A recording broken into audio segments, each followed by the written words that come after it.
আমি ৰংখাঙত জিকিম, আমি আমৃত জিকিম, আমি হাওড়াঘাটত জিকিম, আমি বোকাজানত জিকিম, আমি হাওড়াঘাটত আমি ডিফুটো জিকিম।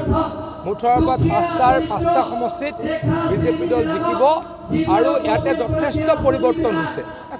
যোৱা 10 বছৰত কাৰ্বি আংলঙৰ যথেষ্ট পৰিৱৰ্তন হৈছে। মই কাৰ্বি আংলঙৰ লগত মোৰ সঘন যোগাযোগ থাকে। কাৰ্বি আংলঙৰ মোৰ সমষ্টিৰো চাৰিসীমাত পৰে। ডিফুলৈ মই আহিয়ে থাকোঁ। ডিফুখন আমাৰ চকুৰ আগত বদলি হৈ গ'ল। প্ৰত্যেকটো জাগা আমাৰ চকুৰ আগত বদলি হৈ গ'ল। গতিকে ৰাইজে নিশ্চয়কৈ ভাৰতীয় জনতা পাৰ্টীক ভোট দিব আৰু বিশেষকৈ হিমন্ত বিশ্ব শৰ্মা ডাঙৰীয়াই কাৰ্বি আংলঙক অত্যন্ত মৰম কৰে, কাৰ্বি ভাইসকলক অত্যন্ত মৰম কৰে।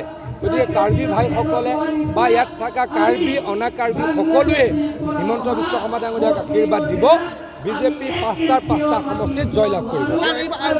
আজি বোকাজানত ৰাহুল গান্ধীয়ে প্ৰচাৰ চলাব। মানুহ কিমান হৈছে মই গম পোৱা নাই। কালি প্ৰিয়ংকা গান্ধী ডাঙৰীয়া নি আপাৰ আছামলৈকে আহি কংগ্ৰেছক ডুবাই থৈ গ'ল।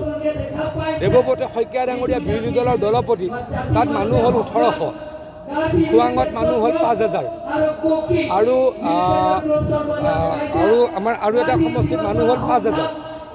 গতিকে ইমান ডাঙৰ নেতা আহিলে অতি কমে এটা সমষ্টিত 30,000 মানুহ হ'ব লাগে, 40,000 মানুহ হ'ব লাগে।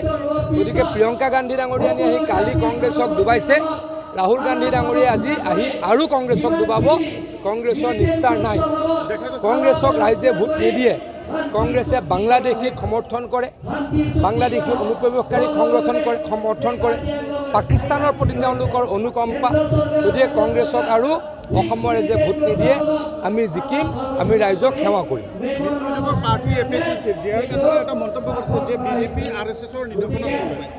তেওঁ কাৰ নিৰ্দেশনাত চলে? তেওঁ কাৰ নিৰ্দেশনাত চলে তেওঁ ক'লেই হ'ল।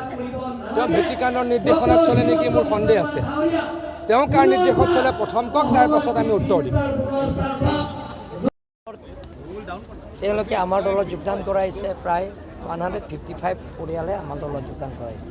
আজি নিৰ্বাচনৰ প্ৰচাৰ সভা, ইয়াৰ পিছত আমি লাংখেৰ কনষ্টিটুৱেঞ্চিলৈ যাম।